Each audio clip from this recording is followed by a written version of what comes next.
Hi guys, what's up? It is Nadia Ari, also known as Meaning to Wonder. If you would have told me in 2017 that the following year that I would be traveling to all these beautiful countries, exploring all these beautiful cultures, I probably would have told you to stop lying, with what money and how.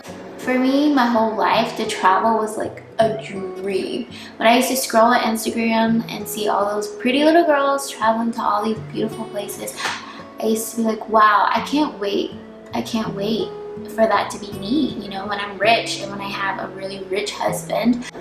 It was always a dream for me to travel the world, but like most people, the only thing that is stopping us is money. But here are a few tips on how to travel cheaply. So the first tip is to always look for flights. Last year, I booked my first solo international flight to Iceland. And when I tell you, I've been looking at flights leading up to that for like every single day. A round trip flight to Iceland in March 2018 for $299, which is really cheap. So I booked it and I was afraid and I was scared because I had no one to go with. I was going alone, but I mean, it was really cheap. So I did it. There are a few sites that I always look at for cheap flights. One of them is Skyscanner. A lot of people talk about Skyscanner, and if you watched a lot of these videos, they mention Skyscanner. Skyscanner is an awesome website that can help you find really cheap flights. The best feature to me is that you can like plug in your airport and then you can put in like everywhere. So you don't have to be specific of one destination, and you can find the cheapest flights that are leaving from your airport, which I think is really cool. And also like the dates, you don't have to put a specific date. You can put like select the whole month, select the cheapest month and stuff like that. A few other travel websites that I absolutely love is Travel Pirates. It's a website and an app, and I have it on my phone, and it's so awesome. So basically, Travel Pirates usually find the deals for you, and they will post them on like the app or like their website. You can also search for your own flights by yourself. I really like it because I'll just like scroll through the app and see all the cheap flights leaving from like different countries. A notable mention, it's not really a website, I don't think. It's kind of like you sign up for it and get it sent to your emails. It's called Scott's Cheap Flights. And when I tell you guys, I love it. I love it so much. All the cheap flight deals go straight to your email box. Like you can plug in, okay, so I live in Charlotte, so I plug in like Charlotte Douglas and I type in like where I want to go.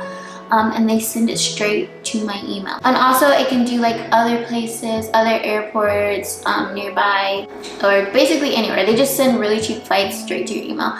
I'm always looking at flights. I'm always on the websites. I'm always on the hunt for a really cheap. I feel like I am the cheap flight queen, looking queen. Cheap flight queen. Cheap flight finding queen.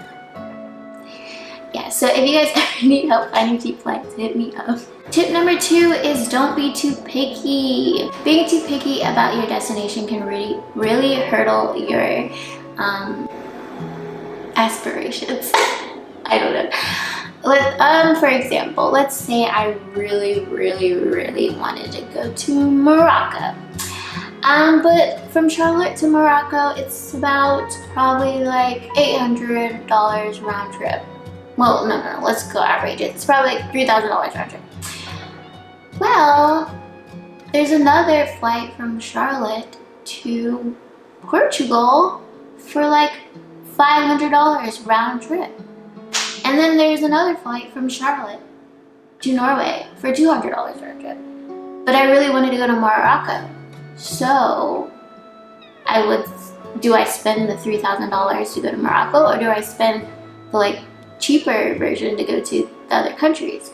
What I'm saying is, I hope that helped you. I'm really bad at explaining things. What I'm saying is, don't be too picky on your destination. Don't have your mind set on one specific place, because there's so many other beautiful places out there that honestly, just wait. just be patient. So tip number 3 is to stay in cheap accommodation. If you know me, I'm a hostel girl. I'm a hostel lover. I love hostels. I rave about them. I talk about them all the time. Usually I stay in an all-female room just because that's what I'm more comfortable with. But they have mixed sex, they have all female, all male, they have private rooms, and they're all just cheaper than hotels. I love hostels because sometimes they give you like free breakfast, like they give you free Wi-Fi and all these kind of stuff. My favorite hostel booking websites are Hi Hostel and hosteling.com. I think hostels are especially great if you're traveling solo because you meet so many new people and you meet so many friends. Like I've met some amazing people in hostels. Another cheap accommodation is, of course, Airbnb. Everyone should know that. Airbnb is great because you can usually book like a house all by yourself, book an apartment, or book a private room for very, very cheap. So tip number 4 is travel off-season. Traveling off-season, I know, isn't appealing to most because usually off-season is like the winter of the place that you're going to. I went to Iceland in off-season. I went to Banff, Canada in off-season. And then everything was so much cheaper. I went to Iceland in March and I went in off-season and I still got to see the Northern Lights. Everything was so much cheaper. It wasn't even that cold. It was about as cold as it gets here. But that being said, I would definitely do research on where you are planning to go on off-season because that really matters because you don't want to go like one's going to be there. You know what I'm saying? Like you don't want to go to a place where all the shops are closed down and there's nothing to do, you know? Tip number 5 is to depart from a larger or bigger airport. I am the queen of doing this. I know Charlotte is a really big airport as it is, but sometimes it's so much cheaper for me to fly to JFK or Newark than to fly out of Charlotte. For example, me flying from Charlotte to Iceland was about $500 round trip, but me flying from Charlotte to New York to Iceland was about $375 altogether. So I would highly suggest that if you're looking to book cheap travel to also look at like bigger airports and see if it's like that's the cheapest option for you. Tip number 6 is layovers are good sometimes. To be honest, I hate long layovers so much. Usually those long layovers have the cheapest option. So honestly, book it. If you see your layover is a dreading 17 hours, 20 hours long and it's cheaper than the one that is like 3 or 2 or 58 minutes long, I say book it because it's worth it. I know staying in an airport is boring, but there are like lounges and stuff, I guess that's what you say, lounges that you can stay in and you can sleep in. I know for me, I came from a military family, so I have a military ID, so I can get in the USO. But there's other things that you can pay. There's even airport hotels. There's actually also a website, and I don't remember what it's called. I'm gonna Google it right quick.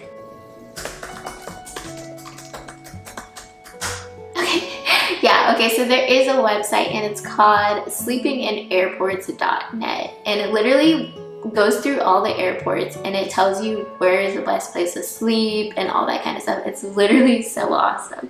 So the last tip is tip number 7, and that is bring a carry-on. If you want to save money, bring a carry-on, just a carry-on, that's it. Don't check a bag. A lot of airlines do allow you to have a free carry-on. If the airline allows you to have a free carry-on, just bring that personal item and bring your carry-on. Don't bring a lot of outfits, don't bring a lot of shoes because usually you're not going to change that much. I know I always wear the same mess every day. Just bring enough underwear and you'll be fine. I understand a lot of international airlines do not allow you to have a free carry-on. A lot of them make you pay for a carry-on. So with that, I would weigh out the best options. Is it better to bring a carry-on, pay for a carry-on, or is it better to pay for a checked bag? Alright guys, thank you so much for watching this video. It feels so weird to sit in front of a camera, but I've been wanting to do this for so long. If you like this video, please like and subscribe for more travel related content. See you in the next video. Bye.